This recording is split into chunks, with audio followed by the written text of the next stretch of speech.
تمشي؟ خلاص يا حبيبي. مع الف سلامه يا الله اخوي. يسلمك يا حبيبي.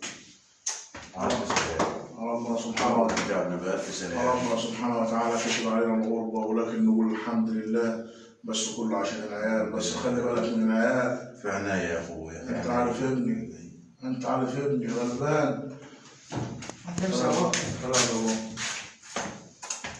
ما تعالجش مع ابن عمك. خلاص. اللي مع عمك ياي. يفهم منك حاجة. خلاص. ابن عمك يا بابا. ماشي. مع الف سلامه. طبعا عارف انت محمد. عيب يا اخويا. الويل. عيب يا اخويا. يقولي ربنا على نفسك. امانه. عايز حاجة بقى؟ مع الف سلامه. مع السلامة. مع السلامة. مع السلامة. مع الف سلامه يا اخويا. مش هتروح يا ابني المصلحه اللي قلت لك عليها ولا ايه؟ انا فاهم منه حاجه.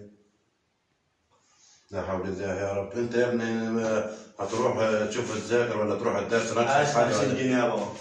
مش بقى 50 جنيه. اروح الصيفة. حاضر يا ابني حاضر. خد. اتفضل. انت يا ابني مش هتروح المصلحه اللي قلت لك عليها ولا ايه؟ انا عايز 20 جنيه زي ابن عمي. انت رزق ابوك فتحها لي، ما انا عارف. 20 جنيه. انا عايز 20 ابوك لسه طالع، لسه ماشي دلوقتي. تقرا الله يلا روح للمصلحه اللي قلت لك عليها. يلا امشي.